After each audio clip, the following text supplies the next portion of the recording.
Bonjour, j'espère que vous allez bien. Moi, je vais bien. Je viens rapidement vous faire un point sur mon dernier séjour au Togo. En effet, j'étais partie à Lomé le 6 juin, j'étais rentrée hier. Et pendant ce court séjour, j'ai assisté au festival, aux troisième édition du festival Ma rue, ma musique, dont le volet social s'occupe des enfants de rue, parle des enfants de rue, je vais dire. Et durant le lancement, c'était le 8 juin, le samedi 8 juin. Et il y avait un conférence débat concernant la prise en charge des enfants de rue, qui vivent dans la rue. Parce que les enfants de rue, non, il n'y a aucun enfant qui est enfant de rue. Les enfants qui vivent dans la rue, on va dire. Et il y avait beaucoup de responsables d'ONG qui étaient présents. Et ça s'est très bien passé. Merci à Elisabeth de Radio Zéphyr, qui est la présidente de cet événement, qui est la responsable, le créateur de cet événement. Et ce que je voulais vous dire ce matin, c'est que le phénomène des enfants de rue est très inquiétant. Très inquiétant. On voit aujourd'hui en Côte d'Ivoire un groupe d'enfants qu'on appelle des enfants microbes. Ce sont des enfants qui attaquent les gens dans les rues, qui leur prennent leur porte-monnaie, leurs bijoux et tout. Ce sont des enfants qui sont très violents, très agressifs. Ce sont des enfants qui vivent dans la rue. Donc aujourd'hui, on peut tous se dire que ça peut éventuellement arriver chez nous, au Togo aussi. Donc d'ailleurs, lors de la conférence, il y avait un monsieur qui s'occupe des enfants mineurs qui ont des difficultés avec la justice, qui s'occupe de leur réinsertion. Et ce monsieur, le constat de ce monsieur était alarmant. Et le monsieur disait que on s'occupe des enfants, on s'occupe des enfants, et du jour au lendemain, on ne les voit plus. Ils disparaissent, et c'est d'autres enfants qu'on découvre. Ce qui veut dire que ces enfants-là, dont on s'occupe et à un moment donné qu'on ne voit plus, qui sont peut-être adultes qu'on ne voit plus, ils sont devenus quoi? Ils sont où? On ne sait pas. Peut-être que certains sont réintégrés dans leur famille, mais la plupart, on ne sait pas, qui s'en vont, on ne les retrouve plus, on ne sait plus ce qu'ils sont devenus, puisqu'ils sont adolescents et qui se prennent eux-mêmes en charge. Donc oui, ce phénomène peut également nous toucher au Togo.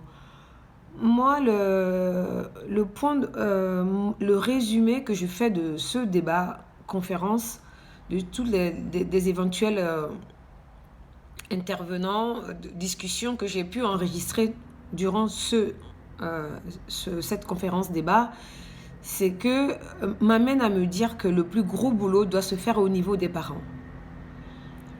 Là, je me suis rendu compte qu'il y a beaucoup de structures au Togo qui s'occupent des enfants. Des ONG en place au Togo qui s'occupent beaucoup d'enfants de rue, qui vivent dans la rue et autres, des orphelins, et la plupart quand même qui ont des parents et qui sont aussi dans la rue. Et moi, ce que je pense que nous, les Togolais de la diaspora, je reviens encore avec une proposition. C'est pas grave, c'est ma mission. Je reviens avec une autre proposition. Je pense que nous, les Togolais de la diaspora, ONG, ASSO, toute structure de la diaspora togolaise en France. Je vais parler de la France parce que on est en France et il serait facile pour nous de se voir rapidement. Je pense qu'il faut qu'on se réunisse. Il faut qu'on se réunisse et qu'on établisse un plan de sensibilisation au niveau des parents. Déjà, chaque ONG, chaque asso, chaque structure peut déjà commencer à faire un travail de sensibilisation auprès de nos familles, autour de nous, parce que je me rends compte aujourd'hui que les enfants qui sont dans la rue, ce ne sont pas des enfants qui sont tombés du ciel. Ce sont nous, les êtres humains, qui les font. Et malgré la prise en charge des structures qui sont en place, qui sont chez nous au Togo, il y a encore des parents qui sont dans le besoin, qui font encore des enfants.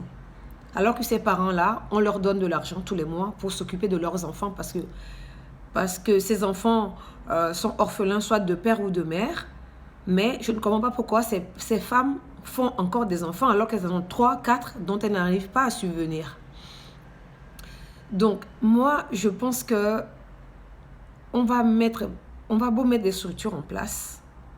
Le nœud du problème reste les parents à responsabiliser. C'est très important. S'il faut mettre il faut mettre un plan de sensibilisation en place, il faut l'écrire. Ça, je propose à tous les ONG, tous les responsables d'ONG qui verront cette vidéo, contactez-moi. Il faut qu'on fasse un travail ensemble. Déjà se voir, se concerter, définir nos plans d'action, comment on va faire, aller à Lomé, s'il faut solliciter les médias, avoir un créneau sur les télés, un créneau sur les radios, et parler de ce phénomène qui est très important. C'est très important.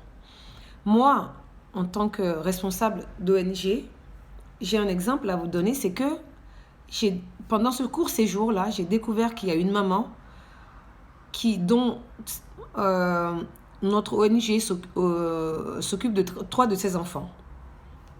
Cette femme, elle a 3 enfants qui sont à la charge de 1, 2, 3 Togo.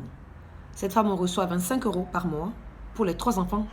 Donc, calculez vous-même, parce qu'elle gère seule ses enfants. Son mari est décédé.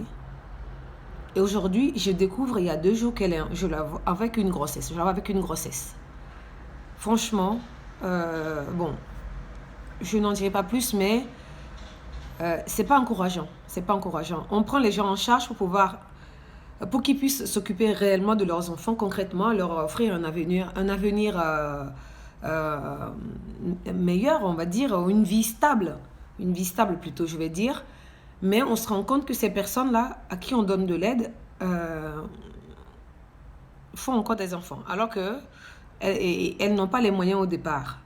C'est ce qui m'amène, surtout ça m'a révoltée, parce que c'est je me dis, mais c'est quoi le problème en fait? On ne prend pas conscience de la situation. Donc c'est ce qui m'amène à dire que vraiment, on va mettre autant de structures en place, on va tout faire, on va se donner tous les moyens pour les aider, mais si on ne responsabilise pas nos frères et sœurs qui continuent à procréer, à se procréer, à faire des enfants alors qu'ils n'ont pas les moyens de s'en occuper. Voilà, on peut faire des enfants quand on a les moyens de s'en occuper. Quand tu n'as pas d'argent, tu fais 1 enfant, 2 enfants, ça va. Tu en as déjà 3, tu n'arrives pas à s'occuper d'eux. On te donne de l'aide et tu continues à faire des enfants. Ces enfants, à un moment donné, quand on n'arrive plus à les soutenir financièrement, et ben, les parents les laissent et ils sont dans la rue. Ces enfants sont dans la rue. Et ben, on leur dit de me débrouillez-vous. Donc voilà le problème. Le problème est là. Il faut qu'on arrive à sensibiliser nos parents, nos familles pour ça. C'est pour ça que je demande à tous les ONG et qui sont en France ici qu'on se mobilise, qu'on crée une structure ensemble pour pouvoir faire ce travail proprement. Parce que les enfants dans la rue, il y en a plein.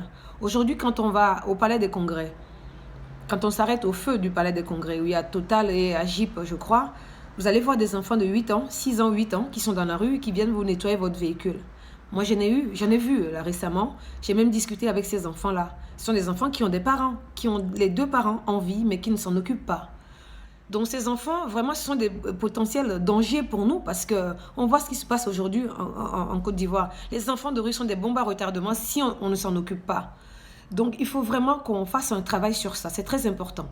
Voilà ce que je voulais vous dire. Donc je demande à tous les présidents responsables de structures, ONG, associations en France de me contacter, qu'on se réunisse. Moi, j'ai des dossiers, j'ai des informations, je peux vous les apporter et on va voir ensemble dans quelle mesure on peut aider ces enfants-là. Et surtout sensibiliser les parents, voir les médias, demander aux médias de nous aider pour sensibiliser les parents. S'il faut avoir des créneaux sur les radios, télé, on va le faire, c'est très important. Et ça ne sert à rien de râler, de se plaindre qu'il n'y a pas d'argent, il n'y a pas de boulot, mais on fait des enfants, on ne s'en occupe pas. Quand on fait des enfants, avec quoi on peut s'en occuper? Non, vraiment, c'est très important. Cette histoire-là que je viens vous apporter, c'est très important. Il faut vraiment qu'on en parle, il faut vraiment qu'on essaie de trouver des solutions, vraiment pour gérer ce problème. Voilà ce que je voulais vous dire. Ayawa à l'oignon, Lors de la conférence débat, Ayawa, je vais t'identifier sur cette vidéo.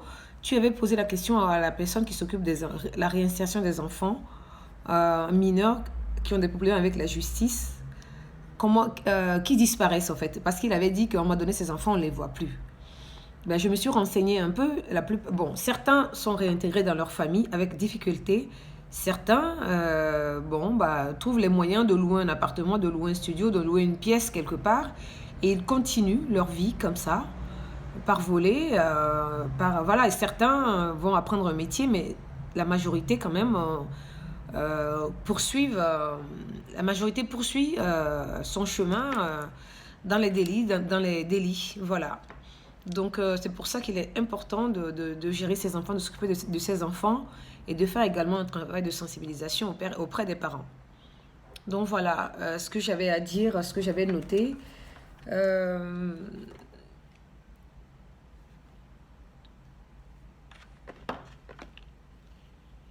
Donc, je vais revenir brièvement sur la cotisation pour l'orphelinat.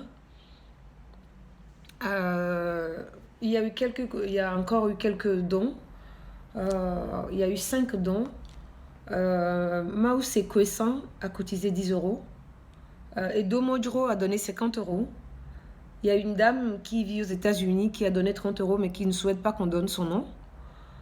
Fatou, ma copine Fatou a donné 30 euros. Et Madame José Eglo Afa a donné 50 euros également. Donc, j'ai eu beaucoup de coups de fil là, j'ai eu beaucoup de messages à mon retour de Lomé. Je vais vous rappeler, vous contacter pour ceux qui veulent donner de l'argent pour l'orphelinat. Je vais vous contacter. Ne vous inquiétez pas, dans la journée, je ferai ça. Donc, voilà ce que je voulais vous dire. Je repars au Togo bientôt pour débuter les travaux du chantier du centre d'hébergement, de l'orphelinat que nous voulons construire aux enfants, à la charge de notre structure et aux enfants qui sont dans la rue et qui désirent venir dans notre centre. Voilà, je reviendrai faire un point sur tout ça avant de partir et commencer les travaux. Donc voilà, merci infiniment à vous. N'hésitez pas, contactez-moi, tous les responsables des structures. Là, il faut qu'on crée une structure ici en France pour pouvoir gérer ce travail au Togo parce que nous sommes tous en danger. Nos parents sont en danger aussi. Et nos familles qui sont là-bas sont également en danger aussi. Donc voilà ce que j'avais à vous dire.